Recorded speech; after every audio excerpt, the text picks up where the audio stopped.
নাটোরের কাশিমপুর কেন্দ্রীয় মহাশ্মশানে ডাকাতের হামলায় সেবায়েত নিহত। মন্দির ও কয়েকটি ঘরে ডাকাতির ঘটনা ঘটে। এ নিয়ে বিস্তারিত জানতে নাটোর থেকে যুক্ত হচ্ছেন সহকর্মী বাপ্পি লাহিড়ী।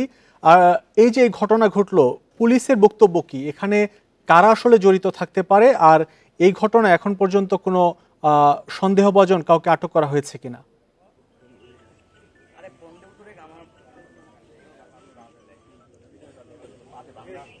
আসলে আজকে বেলা 10টার পরপরই কিন্তু যে নাটোর কেন্দ্রীয় মহাশ্মশানের যে সদস্যরা তারা কিন্তু আসলে মন্দিরে আসার পর তারা জানতে পেরেছে যে এইখানে কিন্তু একটি বারান্দায় একটি লাশ পড়ে আছে। আসলে লাশ পড়ে থাকার পর তারা যখন পুলিশকে খবর দেয় বা শ্মশান কমিটির সদস্যদের খবর দেয়, নেতৃবৃন্দদেরকে খবর দেয়, তারা কিন্তু আসলে ঘটনাস্থলে আসে এবং আসার পর যখন লাশটিকে দেখে তারা চিনতে পারে যে এটা এখানকার সেবায়েত যে তরুণ দাস নামে যে সেবায়েতটা এখানে প্রায় দীর্ঘ 20 থেকে 24 বছর ধরে এখানে রয়েছে, আসলে তার মরদেহ। পরে তারা পুলিশকে খবর দেয়। পুলিশে আসার পর কিন্তু এখানে কিন্তু এখন পর্যন্ত মরদেহটি ওইখানে পড়েছে। আমি যদি এখন দেখাই যে এখানে কিন্তু আসলে শ্মশান কমিটি সহ বা হিন্দু সম্প্রদায়ের মানুষজন এবং প্রশাসনের পক্ষ থেকে, মানে জেলা প্রশাসনের পক্ষ থেকে এডিসি এসেছেন।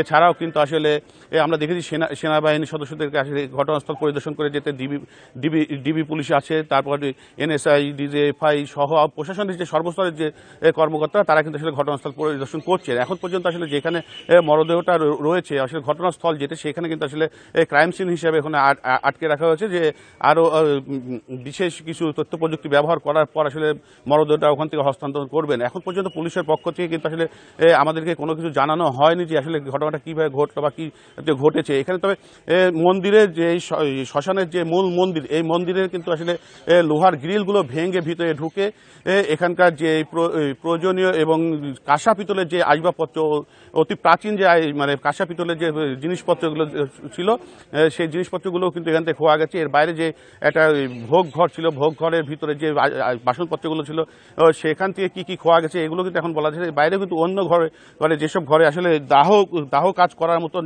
যে প্রয়োজনীয় জিনিসপত্র সেগুলো কিন্তু ওখানে রাখা ছিল, সেগুলো আসলে কি খোয়া গেছে এই বিষয়গুলো কিন্তু এখন পর্যন্ত মহাশ্মশান কমিটির পক্ষ থেকে কিন্তু এখন আমাদেরকে জানানো হয়নি বা প্রশাসনের পক্ষ থেকে জানানো। যেহেতু এই ক্রাইম সিনটাকে আসলে ঘিরে রাখা হয়েছে, তারা কিছু কাজ করছেন, তবে এই বিষয়টা নিয়ে কিন্তু আসলে নাটোরের যে মহাশ্মশানের পক্ষ থেকে এখন পর্যন্ত আমাদেরকে সঠিক কোনো তথ্য দেওয়া হয়নি। নাটোরে ডাকাতের হামলায় মহাশ্মশানের সেবায়েত নিহত হয়েছে, সেই খবর জানাচ্ছিলেন সহকর্মী বাপ্পি লাহিড়ী।